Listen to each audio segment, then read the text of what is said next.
O que fazer no primeiro encontro? Eu e o Jal, a gente se conheceu pelo Facebook. Então foi um pouquinho diferente. O Jal tinha aquela foto de perfil dele mostrando o peitoral, assim, sem camisa. Não tava tão acabado igual tu agora. Não tá acabado, amor, tá gostoso. Não, nada. E aí o que aconteceu? Aquilo chamava atenção, mas eu conheci o Jal e acompanhava ele por interesses em comum, por causa de um projeto que ele era voluntário, um projeto humanitário que eu acompanhava. Então eu acompanhava o Jal e todo mundo que fazia parte desse trabalho. Um dia eu vi uma foto dele com a filha, né? Eu sabia que ele estava na solteirice, era óbvio nas redes sociais dele que ele estava na solteirice. Inclusive tinha uma postagem do Jal que me chamava muita atenção, que já me mostrava o caminho meio que ele estava. E ele dizia o seguinte: encontrar a mulher ideal tá muito difícil, mas procurar tá sensacional. Muito cara de pau, né?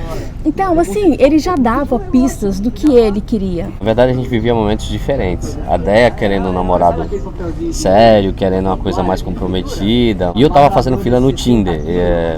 Eu sempre jogava limpo com as pessoas, falava assim, ó, cara, é só por hoje. Então, eu sempre fui de ir pra cama na primeira noite. É lógico que eu levava pra jantar, lógico que a gente levava pra tomar um açaí. Mas assim, a ideia era pegaria mesmo. Quem participa do Tinder é um pouquinho mais solto na vida, sabe que a maioria dos encontros já vai direto pra cama. Gente, eu nem fazia ideia do que era Tinder. E eu e o Jal, durante muito tempo, a gente ficou nessa conversa. Ele falou assim, se você me conhecesse assim, ó, de cara, tem certeza que você ia comigo pra cama na primeira noite. Eu falava, não ia, não é meu perfil, não ia. Pra mim sair a primeira vez, rola no máximo um beijo na boca. Por quê? Porque é certo, porque é errado? Não, gente, porque é o meu perfil. E o que eu buscava era conhecer um cara, para depois que eu tivesse conhecido, ver se valeria a pena me relacionar com ele. O Jal, aparentemente, tinha muitas coisas que me chamavam a atenção. E até então eu achava normal o grau de pegaria que ele estava. Depois é que eu fiquei sabendo que era uma coisa muito mais intensa do que eu imaginava. Mas aí estágio avançado, né? Era, mas aí a gente já tinha muita conexão, a gente já tinha muita intimidade, a gente se falava demais. Eu acho que o que chamou a atenção em mim, em relação ao Jal, foi o fato de que sua beleza. Não foi. O que chamou a atenção foi o fato de que eu realmente queria te conhecer. Então eu fazia perguntas para isso. Eu perguntava da história dele, da vida dele, da infância dele. Perguntava o que ele achava sobre amor. Cara, basicamente eu fiz uma entrevista com o Jal, só que era uma coisa muito sincera. Eu realmente queria saber mais dele. E o fato da gente estar longe, eu acho que ajudou muito. Porque realmente, se a gente estivesse perto e você viesse com esse olhar, com esse charme todo... você não ia comigo pra cama pela primeira vez? Eu não sei quanto tempo eu ia resistir, mas pela primeira vez eu sei que não. Por quê? Pelo que eu queria. Eu até hoje não acredito nisso. Cara, não iria. Eu não iria pra cama com você mas, na primeira vez. A primeira vez, depois de 4 meses conversando pelo Facebook... Já tava na cama com ele. Então. Por quê? Porque eu já te conhecia. Foram 4 meses que a gente se falava direto, todo dia, a gente conversava, um participava da vida do outro. 16 horas por dia. Dormia junto pelo FaceTime. Ele foi fazer a primeira tatuagem dele, aí ele me mandou uma mensagem assim, agora não vai me querer mais e tal. Eu falei, nossa, agora você ficou um homem perfeito. Eu falei isso da tatuagem porque o perfil dela era bem conservador, mas muito conservador. Eu falei, vamos ver se ela vai querer agora, depois que eu fiz tatuagem no braço inteiro aqui, né? E detalhe, no meu segundo encontro com o Jal, eu fiz uma tatuagem com ele. Essa aqui, ó. Eu sabia o que eu queria, eu tinha muita convicção do que eu queria. E quando eu fui para um primeiro encontro com o Jal, um primeiro encontro físico, um primeiro encontro que lógico que eu ia chegar, que eu ia beijar na boca, eu já sabia que eu ia pra cama com ele, porque eu já queria, eu já estava muito envolvida. Eu já estava muito apaixonada. Eu acho que o Jal não tem ideia do quanto eu estava apaixonada por ele, para despencar lá do Espírito Santo e vir aqui para Santos para conhecer ele. Até porque a gente já fazia amor virtual, né? Pra quem não sabe, a gente trocava nudes, a gente namorava pelo FaceTime. Agora, quanto tempo a gente demorou para trocar nudes? 1 mês e meio, mais ou menos. A gente trocava música, a gente conversava. Quando foi entrar o sexo na parada, a gente já tinha uma boa intimidade de outros tipos de conversa. 4 meses depois, a gente marcou o encontro. No aeroporto de Congonhas que a gente teve nosso primeiro encontro. Primeiro beijo? Claro, eu encontrei ele, eu ia beijar, obviamente. Só que eu nunca tinha sentido o cheiro dele. eu ouvia a voz, não tinha chamada de vídeo, era FaceTime de vez em quando, né? Porque o WhatsApp não tinha chamada de vídeo, não tinha chamada de voz, então era mensagem. E de vez em quando ele conseguia gravar algumas coisas e enviar para mim. Cara, quando essa mulher desceu no aeroporto ali de Congonhas, que eu vi, eu tava de óculos e tudo, mas quando eu olhei para ela, eu falei, caraca, é muito mais gata pessoalmente do que nas fotos que ela me mandava e nos vídeos que a gente trocava. E meus olhos, se já brilhavam, brilhou muito mais. Então foi um momento incrível. Ela tremia, segurou nas minhas mãos assim. A mão suava, tremendo. Eu falei, calma, fica tranquila. Ela olhou pra mim, tira esse óculos que eu quero ver os teus olhos. Peguei um táxi pra buscar a Déia, pra ter esse tempo com ela. E aí depois, descendo a serra, a gente veio se segurando, se pegando nas mãos, se confortando. O coração disparado dos dois, dava pra ver assim a felicidade e o medo.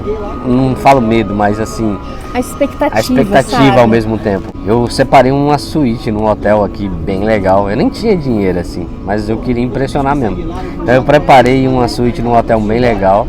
E aí quando a gente estava entrando no elevador do hotel, um dia antes eu tinha mandado uma música do Zé Cabaleiro pra ela chamada Telegrama. E a gente encontrou o Zé Cabaleiro dentro do elevador, cara. Isso foi no primeiro encontro. Falei, cara, acabei de mandar uma música pra minha namorada ontem e tô conhecendo ela hoje e tô te vendo aqui no elevador, muito legal. E aí a gente ficou conversando com o Zé Cabaleiro, foi bem interessante. Só que assim, eu tava 4 meses que eu já falava com a Déia. E aí chegamos no quarto. E sabe o que aconteceu? Chegamos no quarto, gente. Sabe o que aconteceu? Nada. 4 meses represado de desejo, de tesão, de instigação, porque a gente mandava áudio, a gente mandava foto. E sabe o que aconteceu? Nada. Ele me levou para sair para um restaurante, para conhecer a cidade, pra gente poder... Ele me deu tempo de ter essa intimidade com ele, do toque, sabe? Do cheiro. Eu achei aquilo sensacional. Eu fiquei assim super aliviada, gente, porque é verdade. Quando você está longe, você promete mundos e fundos. Quando você está longe, pela internet, a 1000 quilômetros de distância, você fala que vai fazer isso, você fala que vai fazer aquilo, você dá asas à sua imaginação, à sua fantasia. Divertido, é bem louco. É tudo divertido, só que quando você está perto da pessoa, é diferente. Tinha aquele friozinho na barriga. Tinha a vontade de impressionar, tinha a preocupação de não decepcionar, porque eu tinha essa preocupação, eu não queria que ele ficasse decepcionado comigo. Eu era uma mulher tão solta, tão pra frente com ele no WhatsApp. E, cara, pessoalmente eu não queria meio que arregar, não é arregar, mas eu não queria desapontar ele. E eu acho que ele foi entendendo o meu momento e a gente foi passeando pela cidade, mas uma hora a gente ia ter que voltar pro quarto. E voltar pro quarto, né? E quando foi a noite a gente voltou pro quarto. E aí foi aquela pegação gostosa, como eu já imaginei que seria. Só que chegou um certo ponto que simplesmente eu travei. Deu pane? Deu pane. Chegou um ponto que eu falei, cara, calma. Será que foi neutralidade sexual? Não, não foi. Não foi só um dispersar. Foi um calma, alguma coisa tá errada. Não, era uma coisa que eu já tinha há muito tempo. Porque eu imaginei que não fosse acontecer com ele, porque eu tava tão solta com ele pela internet, mas já era uma questão minha, era uma trava minha. E eu falei, cara, travei, e agora, o que eu faço? Só que, quando eu fui pra cama pela primeira vez com o Jal... Cara, ela tava de jeans, sutiã, a gente tava ali naquele esfrega muito forte, eu falei, agora vai. Eu pensei, né, agora e quando agora foi pra ir, rolar. meio que não foi. Quando eu fui pra cama pela primeira vez com o Jal, foi a primeira vez que a gente estava se vendo, se tocando, foi a primeira vez. Só que eu já vinha conversando com o Jal há meses, eu já tinha contado 4 meses. Da minha vida, das minhas expectativas, a gente conversava muito intensamente sobre todas as coisas. Não era o sexo que mandava na nossa relação, apesar da troca de nudes, das provocações, a gente dividia o nosso dia, a gente conversava sobre tudo e mais um pouco. A gente dormia juntos com o celular ligado, com a câmera ligada. Então a gente praticamente estava vivendo juntos, mas por uma tela de celular. E aí, claro que eu não queria desapontar ele, mas por essa convivência que a gente tinha, por essa comunicação que a gente já tinha desenvolvido, eu fiquei totalmente à vontade para virar para ele e falar assim, posso parar um pouquinho e tomar um banho? Ele falou, claro. Se não fosse por isso, gente, muito provavelmente eu teria deixado rolar, mas não seria aquela coisa maravilhosa que eu esperava e que poderia ser. Virei pra ele e falei, não tô legal, vou dar um pulinho, posso dar um pulinho ali pra tomar um banho? Ele pode, claro. Aí eu fui lá, tomei um banho, respirei fundo, falei, cara, por que que não tá sendo o que eu esperava? Por que que eu não tô conseguindo me soltar? E eu no quarto lá na cama pensando, o que é que eu fiz de errado? Será que eu não tô cheiroso? O que aconteceu aqui, cara? Beleza, fiquei esperando ela lá no banheiro. Aí eu fui e chamei ele, vem tomar um banhozinho comigo? Ele foi, tomou um banhozinho comigo e tal, nós voltamos pra cama, rolou, mas não foi o que eu esperava. Estava preparada para viver uma coisa muito mais intensa, muito mais entregue, muito mais paixão, muito mais prazer.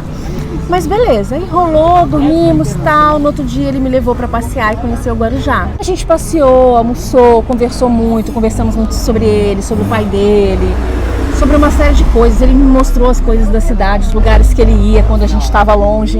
E aí ele me levou na praia de Pernambuco para conhecer. Finalzinho de tarde, a gente não tinha ido pra praia mesmo, tava de biquíni. A roupa que a gente tinha no restaurante, a gente foi passear ali à tardezinha.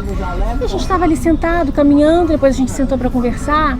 Cara, e do nada, quando a gente olhou, tava uma lua maravilhosa nascendo. Ainda era dia, mas tava uma lua maravilhosa nascendo. E aí começou a anoitecer e a praia ficando vazia, vazia, vazia. E não era a nossa intenção, a gente não tinha se programado pra isso. Mas, cara, ele virou pra mim e falou bem assim: cara, que vontade de fazer amor com você aqui mesmo. Cara, eu olhei pra ele, olhei pra aquilo tudo e falei assim, o que que te impede? Quando eu falei pra ele o que que te impede, cara, ele foi me conduzindo com toda a delicadeza e aquele lugar mágico. E eu acho que o fato da gente estar ali, não ser um quarto de hotel, foi uma coisa que era o que faltava pra eu me soltar. E a gente fez amor ali na praia, e aí sim, cara, aí foi a minha primeira vez de entrega, de prazer, de alma, de corpo, cara, de tudo e mais um pouco. Sabe o que é legal? É que assim, é muito inesquecível pra gente, porque foi tudo muito especial mesmo, não foi nada combinado. Nada combinado, foi mágico. Tudo mágico, o dia, a temperatura, a lua, as pessoas, porque a praia foi ficando vazia do nada. Parece que Deus foi tirando as pessoas com a mão ali, ficou uma meia dúzia ali de pescador, foi lindo demais. A Déia ficou de calcinha e sutiã, entramos na água, eu de cueca, não tinha preparação nenhuma pra isso. E foi marcante demais. Ficou brincando de se jogar na água, de um derrubar o outro. Parecia Hollywood, né? Era exatamente tudo que eu esperava viver. Tudo que eu esperava viver com um homem, eu vivi naquele momento com o Jal. Ali pra frente as coisas só foram melhorando entre a gente. Nesse meu momento de entrega, eu já queria tudo com o Jal, eu já queria uma vida com ele. Eu acho que você não faz ideia disso, né? Você não faz ideia do quanto eu tava apaixonada e entregue. Você faz ideia? Não. Não, né? O Jal fala que ele se apaixonou por mim nesse dia, mas eu não acredito. Eu acho que ele já estava apaixonado antes. Não, mas esse dia foi um dia que eu olhei, quando ela estava saindo de calcinha e sutiã do mar, eu olhei assim, eu falei, meu Deus do céu, foi a cena mais bonita que eu já vi na minha vida, assim, todo aquele cenário, toda aquela beleza de mulher, logo depois da gente ter tido muito prazer. Foi a cena mais perfeita, porque assim, eu costumo falar que sabe quando o homem ama uma mulher? Quando ele goza e continua a querer ela.